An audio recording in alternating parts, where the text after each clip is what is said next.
Kami sungguh menikmati hadirat-Mu Tuhan. Engkau yang menyegarkan roh kami. Kehadiran-Mu memulihkan kami Tuhan. Kehadiran-Mu membangkitkan iman dan kekuatan kami. Silakan Roh Kudus, Kau bebas bekerja. Kau mengambil alih hamba-Mu yang karena anugerah dilayakkan untuk berdiri menyampaikan kebenaran firman-Mu. Turunlah pengurapan-Mu juga atas setiap jemaat yang mendengarkannya, yang ada di rumah maupun di tempat ini Tuhan. Hamba berdoa biarlah kemuliaan firman-Mu seperti api yang membakar, mencipta yang tidak ada menjadi ada di dalam kehidupan kami. Karena kami berdoa di dalam satu nama yang dahsyat dan ajaib, yang memerintah di surga dan di bumi, Yesus Kristus Tuhan. Amin. Shalom, shalom, shalom, shalom. Senang sekali bisa melayani Bapak Ibu Saudara sekalian di tempat ini maupun yang ada di rumah. Baik, hari ini kita akan berbicara tentang Mazmur 84 ya. Mazmur 84.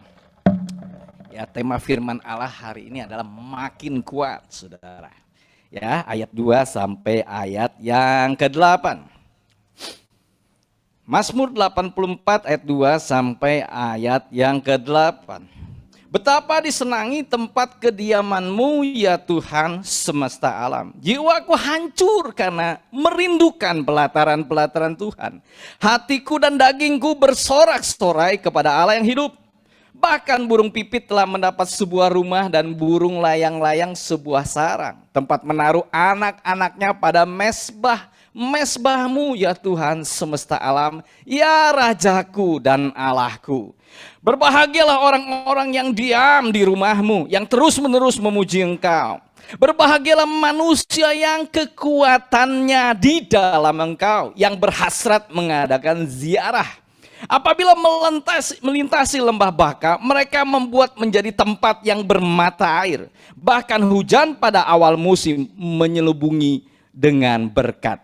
Mereka berjalan makin lama, makin kuat, hendak menghadap Allah di Sion. Amin. Bapak, Ibu, Saudara sekalian, kita memasuki masa yang luar biasa. Ya, 2 tahun COVID tiba-tiba ada peperangan Rusia Ukraina, saudaraku. Masa yang tidak mudah, tetapi masa ini mengingatkan kita bahwa memang hidup ini, saudaraku, hanya sementara. Ya, bahwa hidup ini adalah awal dari kehidupan kekal. Sekali lagi, hidup ini adalah awal dari kehidupan kekal. Jadi di sini Tuhan mencari orang-orang yang menyukai tempat kediamannya. Tuhan mencari orang-orang yang merindukan pribadinya Tuhan. Ya, banyak sekali sebelum COVID kita ini lebih senang di dunia daripada senang ketemu Tuhan, saudaraku. Ya, kalau kita lihat, ya enggak, selama ini kita di dunia ini enggak pernah kepikir tentang kekekalan begitu, tetapi ini di shock begitu. Bahwa kekekalan itu memang ya, bahwa hidup ini hanya sementara. Makanya Tuhan mencari orang yang merindukan kekekalan, yang merindukan pribadinya Tuhan. Ya, saudaraku, yang punya hati yang haus akan Tuhan, bukan hanya berkatnya yang sementara di bumi ini. Kalau saudara hanya kejar ya kemajuan materi, kejar ya popularitas, saudara akan kecewa. Karena sekarang ini saatnya kita kembali setting ulang. Gereja juga akan kecewa kalau hanya bicara berkat dunia saja. Tetapi kalau kita mengejar Tuhan, apapun yang terjadi dalam hidup kita, kita masih bilang, puji Tuhan, aku bersyukur Tuhan.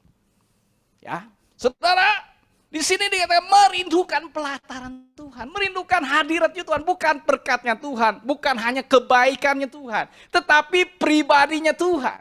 Orang-orang yang suka akan keintiman dengan Tuhan, karena inilah kunci saudara melewati masa sulit ini, keluar jadi pemenang, bahkan lebih dari seorang pemenang. Amin. Ini kuncinya, saudaraku. Kalau saudara nggak membangun roh saudara akan goncang, percayalah.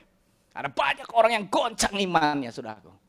Ya, kenapa? Karena itu mereka hanya melihat kekristenan hanya untuk saat ini saja. Tapi kalau mata kita oh ya, hidup ini cuman, saudaraku, istilahnya paling panjang 80 lah, 90 lah, saudaraku, udah sama bonus ya. Tapi toh akan berakhir juga gitu. Tapi kalau kita lihat kekekalan, kita harus nih, karena semua konsep hidup saudara akan berubah. Cara saudara memakai uang, cara saudara memakai waktu, cara saudara men-treat orang lain, itu akan berubah. Karena one day kita kan nggak ada.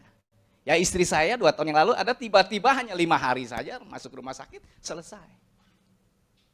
Nggak mudah buat saya. Saudara, oh kau Simon hamba Tuhan, nggak mudah. Percayalah.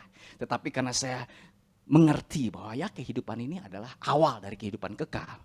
Saya bisa terima itu dan tetap bilang Tuhan kau baik, terpujilah Tuhan. Nggak gampang, percayalah 3 bulan pertama ini kepala kayak meledak, saudara. Setiap hari saya nangis, masih bisa nangis, masih bagus. Tapi kalau udah air mata udah kering, saudara, saya hanya bisa berbahasa roh, nyembah Tuhan. Ada damai sejahtera, Tuhan ingatkan tentang ini. Ini bukan perpisahan, nak. Ya, nanti kau ketemu lagi. Dia pulang ke rumah, nanti kau akan nyusul. Rumah kita bukan di sini, saudara. Rumah kita di sana dalam kekekalan. Istrimu udah selesai, ya sudah. Engkau masih punya tugas. Itu aja saudaraku, sederhana. Tapi saudaraku, Tuhan mau orang-orang yang mengejar Tuhan, hadirat Tuhan. Karena tanpa itu saudara-saudara akan goncang. Makanya di situ dibilang berbahagialah orang yang diam di rumahmu, yang terus-menerus memuji Engkau, yang terus ada di dalam hadirat Tuhan. Berbahagia, fortunate, beruntung, diberkati, blessed, happy saudaraku. Bahkan di dalam terjemahan ini dikatakan be envied, itu dari envy. Orang akan iri lihat hidup saudara. Saudara, orang iri, aduh pengen kehidupan seperti itu. Kenapa? Orang yang tahu berdiam di hadirat Tuhan. Oh saya 2 tahun nih retreat di hadirat Tuhan terus saudara ya. Menikmati firman Allah udah dari kejadian sampai habis balik lagi saudara. Saya membangun kembali roh saya saudara. Tuhan, aku tahu ada tua yang besar di depan. Aku tahu ini ada sesuatu yang hebat sekali yang akan Tuhan siapkan. Sehingga ya saya harus fokus dengan itu. Berbahagialah ya saudaraku yang diam, yang terus menerus mencari Tuhan, hadirat Tuhan. Karena itu kekuatan kita, itu hikmat kita saudaraku. Saudara nggak ada yang bisa ditebak saat ini apa? Ekonomi saudara nggak bisa tebak. Kalau besok Putin bom, boom, pakai nuklir saudaraku, rusak semuanya. Ya kita nggak biasa-biasa lagi, nggak boleh. Ya nggak boleh orang Kristen biasa-biasa saja. Nggak bisa saudaraku, just carry on, hidup ini ya seperti, nggak bisa. Ke depan itu kita nggak tahu apa yang terjadi. Ini resesi dunia saja, harga udah naik 2-3 kali lipat. Itu bahan baku kimia yang import dari Eropa itu udah 2 kali lipat, 2,5-3 kali lipat. Belum, ini baru mulai, baru awalnya. Ya bisnis mulai, belum apa-apa. Kalau saudara ya rohmu lemah, jiwamu lemah, stres, depresi. Banyak orang sekarang yang depresi, stres, ketakutan. Kenapa? Rohnya lemah. Kalau rohmu kuat, kau lihat ini. Oh Tuhan, ini waktunya aku lihat kebaikan Tuhan di tengah kesulitan yang luar biasa ini. Amin. Ini saudaraku, mari kita bangun roh kita. Kejar hadirat Tuhan, saudaraku. Karena di situlah sumber hikmat, sumber kekuatan, sumber segala-galanya. Ya istri saya meninggal, kemudian ya COVID melanda, itu bisnis hancur, saudaraku. Omset 0. Dan tidak ada yang bayar pabrik-pabrik. Wow, buat saya wow. Ya saya sama Ko David lah gitu. David bilang, Wan gimana ini Wan? Ya saya bilang, Tuhan yang pelihara, pasti kita akan lewat sebagai pemenang. Ya, saya nggak takut, saya bilang, Fit. Ini ada begitu banyak panti narkoba yang tergantung kita. Ada begitu banyak hamba Tuhan yang tergantung dari dana perusahaan ini. Kalau Tuhan nggak pelihara, ya mereka nggak mungkin. Jadi tenang aja. 1 bulan pertama, almost zero. 1 bulan kedua, hanya 15%. Tapi saya terus bersyukur, saya bilang Tuhan kau baik, saya tahu kau punya jalan yang hebat. Semua pabrik nggak pada bayar, saudara. Tapi itulah ajaibnya, hanya 1 pabrik saja. 1 pabrik dapat orderan besar, orderan raksasa buat pakaian sepeda. Kenapa? Karena saudara pada zaman COVID orang sesepedahan, betul nggak? Itu sepeda Brompton yang puluhan juta itu laku keras sudah tuh. Sampai katanya ke Bandung tuh 1 kontainer tiap bulan masuk sepeda. Nah baju sesepedahan itu sudah perlu obat kimia yang istimewa. Ya ada anti UV, anti bakteri. Terus ada yang kalau digesek sudah tuh wangi, pernah dengar saudara ya? Ya hebatnya sudah kalau digesek itu ya keluar wangi, harum, dia ada obat kimia tertentu. Dan pabrik itu nanya, kejar ke kita, bisa nggak? Kita cari, ada di Belanda. Saya bilang ada di Belanda, tapi saya nggak ada duit. Terus terang aja, karena kan nggak pada bayar, nggak apa-apa, gua bayar cash katanya. Gua kasih dulu duitnya. Wow. Dan saudara, itu kita masukin, itu nutup omset 60-50 pabrik hanya oleh satu pabrik. Dan saya bisa bayar gaji pegawai, tidak ada yang PHK, saya bisa kirim duit misi, tidak dikurangin satu perak pun sampai COVID ini. Puji Tuhan, kasih kemuliaan dong buat Tuhan. Wah, ini buat Tuhan pakai satu pabrik aja selesai masalah kita, saudaraku. Ya makanya saya juga nggak, ya kalau Tuhan mau jagain istri saya pasti, ya nggak mungkin tiba-tiba dia nggak. Ya bilang ya udah, jam kehidupannya memang segitu aja. Kalau enggak saya bisa marah sama Tuhan, ya nggak bisa kecewa. Saya bersyukur, saya lihat kebaikan Tuhan sepanjang hidup saya. Begitu dia begitu baik memelihara saya. Dari saya bukan apa-apa, nggak punya apa-apa, sampai punya pabrik, bisa memberkati banyak pelayanan. Itu semua kebaikan Tuhan. Nggak mungkin karena, ya itu saya marah sama Tuhan. Saya bilang, Tuhan aku nggak marah. Ya beri aku tetap hati yang bersyukur dan tetap mengasihi Engkau. Aku mau lari, aku mau pegang Engkau Tuhan. Nggak gampang, ngomongnya gampang, saudara. Tapi ngejalaninnya nggak gampang. Sampai hari ini kadang-kadang saya suka nangis sendirian. Ya, saya ngerasa istri saya itu istimewa banget. Ya, she decorated my life, betul saudara. Dia perempuan yang hebat sekali. Yang bisa membangun hidup saya. Yang jadi penolong, yang begitu dicintai oleh jemaat. Sudah diratapi oleh begitu banyak orang. Gak gampang, saudaraku. Tapi ketika saya lihat kebaikan Tuhan, kesetiaan Dia dalam hidup saya. Gak ada yang kebetulan di dalam hidup ini. Amin. Berbahagialah orang yang diam, yang terus-menerus memuji Engkau. Berbahagialah manusia yang kekuatannya di dalam Engkau. Nah, kalau kekuatan saudara di dalam uang, kekuatan saudara di dalam hubungan, kekuatan saudara di dalam diri saudara sendiri, saudara akan kecewa. Tapi kalau kekuatanmu di dalam Tuhan, saudara akan lihat masa sulit ini, engkau akan lewat menjadi pemenang, bahkan lebih dari seorang pemenang. Amin. Kekuatannya dalam Tuhan, jangan andalkan dirimu lagi. Cari Tuhan sungguh-sungguh. Minta Tuhan kasih ide-ide kreatif kepada kita. Ada peluang-peluang ke depan yang bakal hebat sekali. Dan hanya orang yang diam di hadirat Tuhan yang ngelihat peluang itu, sudah. Ya, para anak-anak muda, para pebisnis, coba. Jangan buang waktu buat yang gak perlu.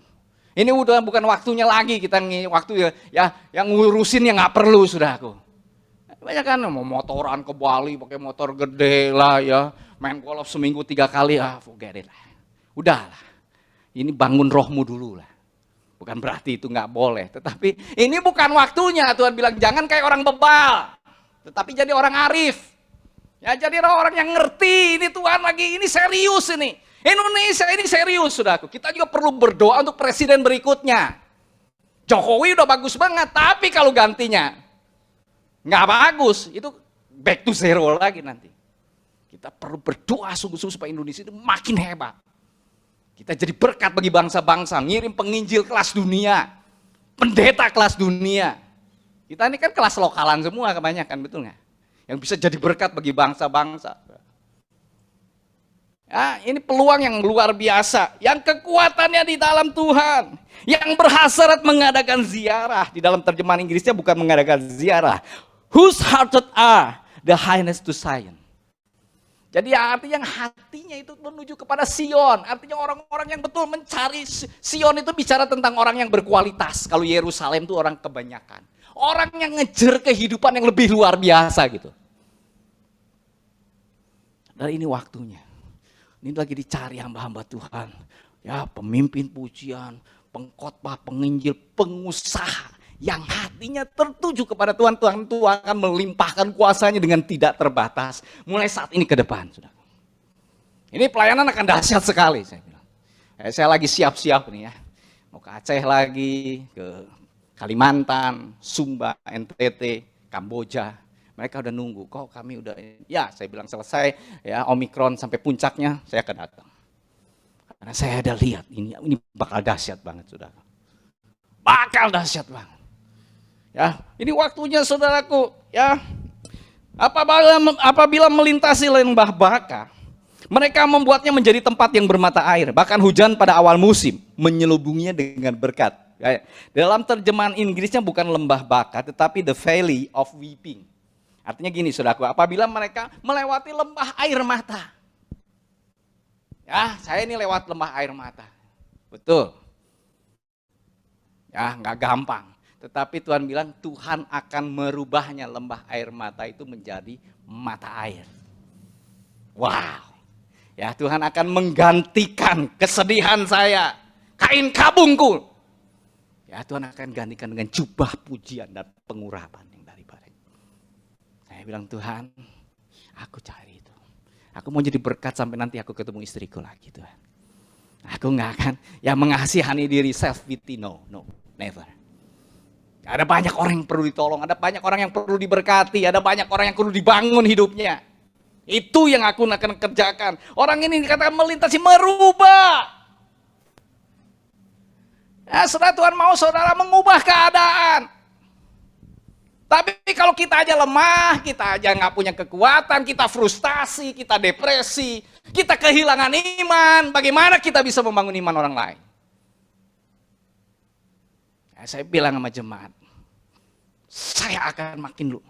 Ya, kemarin saya baru gigi 4 kalau mobil. Ya kalau Mercy kan giginya sampai 7 sudah.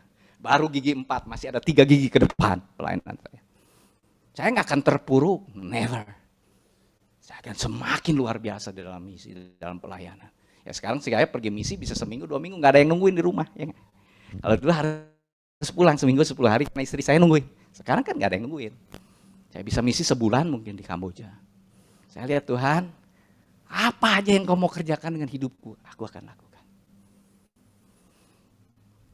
Jadi saudaraku, orang-orang yang membawa perubahan, saya juga menggunakan uang saya sekarang lebih banyak buat orang lain. Ya sejak ada banyak jemaat yang saudaraku kehilangan kerjaan, yang anaknya nggak bisa bayar, saya bilang anak kamu jadi anak saya biayain sekolah mereka. Yang kuliah nggak bisa, baru mau masuk kuliah, kok anak saya nggak usah kuliah aja. Nggak, saya bilang anakmu harus kuliah, saya bayarin sampai lulus. Saya banyak anak asuh sekarang. Kenapa? Ini waktunya jadi berkat. Ngeri sekali banyak gereja yang ya di masa sulit ini malah nggak mau peduli dengan jemaat, dengan pengerja. Nah, padahal ini waktunya kita tunjukkan seperti di kisah para rasul. Ketika mengalami kelaparan hebat, mereka mengirimkan dana ke Yerusalem untuk membantu orang-orang miskin. Ini waktunya sebetulnya gereja meraih tuaian besar. Dan juga memperlihatkan pada jemaat mereka bukan hanya sekedar objek dari pelayanan. Membangun hidup mereka.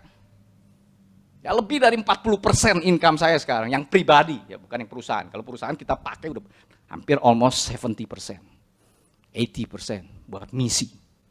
Karena saya sama Ko David cuma ambil 10% sudah. Dari saya cuma makan gaji. Bayangin saya punya pabrik sendiri, perusahaan sendiri, kami nggak hanya makan gaji. Sisanya kami pakai buat misi. Yang pribadi saya, gaji saya, almost 40%. Sekarang saya pakai buat ngeberkatin. Kenapa? Ini waktunya. Berhentilah hidup dengan diri saudara sendiri. Saya mau katakan, kalau kau mau mengalami kebaikan Tuhan, mujizat dalam hidupmu, pelipat gandaan, breakthrough, belajar melakukan sesuatu yang tidak biasa. Kalau saudara melakukan hal yang biasa dan berharap mendapat yang luar biasa, ya aneh sekali, betul nggak? Kita melakukan yang biasa, tetapi berharap sesuatu luar biasa terjadi. Impossible. Ya, ketika anak itu kasih 5 roti dan 2 ikan yang cuma sarapannya, bisa ngidupin ribuan orang. Dia kasihin apa yang dia punya. Saya belajar mulai makin lebih peka, lebih peduli. Ya, ini waktunya kalau saudara mau lihat betapa hebatnya perbuatan Tuhan dalam hidup saudara dan saya. Lalu yang terakhir sini dikatakan mereka berjalan makin lama makin kuat hendak menghadap ke Sion. Wow. Ya, increasing in power and authority. Saudara, makin lama bukan makin loyo, makin lama makin kuat. Amin. Makin lama makin diberkati, makin lama makin jadi berkat. Itu anak Tuhan, makin tua makin jadi berkat. Bukan jadi loyo, saudara. Tapi selama ada kepentingan Tuhan di dalam hidup kita. Jadilah itu, kejarlah kepentingan Tuhan, panggilan Tuhan. Itu the ultimate of your life. Itu puncak hidupmu. Kayak lagi hidup ini sementara. Besok lusa kita ada yang nyusul, mungkin nobody knows. Tapi marilah kita wariskan sesuatu yang hebat. Paling enggak buat anak cucu kita, buat orang-orang yang kita cintai. Something great. Legacy. Ya, cinta Tuhan, cinta jiwa-jiwa, mau berkorban. Saudara akan lihat, hidup saudara akan beda. Ya, saya dorong saudara, mari melalui perjamuan kudus kita akan masuk perjamuan kudus. Ya, melalui perjamuan kudus ini kita akan dikuatkan kembali, disucikan, dibenarkan, mengalami kesembuhan ilahi karena dalam perjamuan kudus itu saudara ada kuasa ketika kita mempercayainya. Ya, jadi Bapak, Ibu, saudara, saya mau juga terus setelah Omikron turun ini dipenuhin aja lagi ya, ya Pak David ya. Ya paling nggak anak-anak muda gitu ya kumpul lah di sini supaya kalau saya khotbah lebih banyak lagi. Saya mau sediain waktu untuk pelayanan di tempat ini. Ya kumpul, nggak usah takut lah. Omikron selesai udah. Yang penting udah di booster, udah di ini semua. Ya nggak? Ke mall bisa, jalan-jalan bisa, persekutuan tuh bisa. Kan aneh. Ya saudara yang di rumah nih, datangnya. Ya saya di gereja juga gitu. Online saya berhentiin. Online terus. Ya, jalan-jalan bisa, ulin bisa, kabali bisa. Masa persekutuan nggak bisa? Ya, itu mah bukan, saya mau katakan itu bukan ibadah, lalajo ibadah namanya. Udah berhentilah. Ya saya berhentiin semua online, tinggal live streaming juga kita mau berhentiin. Supaya jemaat datang, karena udah 60%-an lah, dari 1000 itu udah 600-an lebih gitu. Saya nggak mau, karena udah, ya ini waktunya kita membangun roh. Ya dulu oke lah, tapi ini Omikron turun ya udah, mau apa lagi? Mau terus di rumah, meratapi hidup. Ya, saya udah mau pergi lagi, selesai Omikron saya pasti pergi misi. Ya, sayang hidup saya hanya dipakai buat ya cuma di rumah, di kamar. Waduh, no. Ya, amin.